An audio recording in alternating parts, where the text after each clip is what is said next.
કાલ રાતનો દાઢમાં એવો દુખાવો પડ્યો હોય ને, થોડી થોડી તો લગભગ ખાસા ટાઈમથી મને દુખતી જ હતી અને પછી જબરજસ્ત દુખાવો પડ્યો હોય. કાલનો તો શીખર 5-6 ગોળીઓ ગળી જઈ દુખાવો બંધ થવા માટેની અલગ અલગ.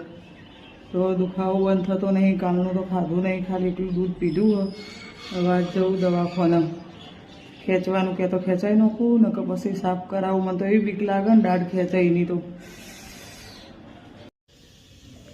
આવું એક પત્તું તો મેં આખું અડધું પૂરું કરી નાખ્યું. તો ગાઈસ પછી હું ને આશા બેન નીકળી ગયા દવાખાને.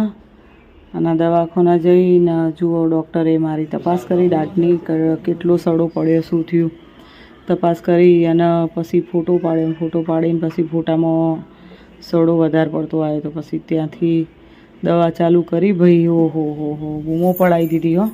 2 તો ઇન્જેક્શન આપી દીધો પેઢામાં. તો ગાઈ જુઓ ગાડી અમે તૈયાર કરીને રાખી છે.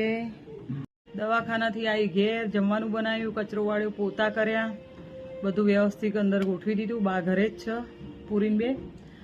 અને અમે જઈએ છીએ અમદાવાદ. અને હવે અમદાવાદના નવા ઘરના વિડીયો રોજે રોજ આવશે. દાઢને તો મને બોઘા પડાવી દીધા બાપા. આખી રાત ઊંઘી નહીં, વારા પ્રથમ ગોળીઓ લે કરે જઈ. અને હવે થોડી રાહત. આટલો મોટો ખાડો પડી ગયો. 2 દાઢના વચ્ચે ખાડો પડ્યો હતો ને આટલો મોટો ખાડો અંદર પડ્યો હોય. અને આજુબાજુ દોત કટિંગ કર્યું ને તો જુદો. હવે નવું કવર લગાવીને બધું વ્યવસ્થિત થશે તાણે. તો મળીએ આપણે અમદાવાદ જઈને ગાઈસ. તો હવે રોજ અમદાવાદના નવા વિડીયો જોવા માટે રહેજો.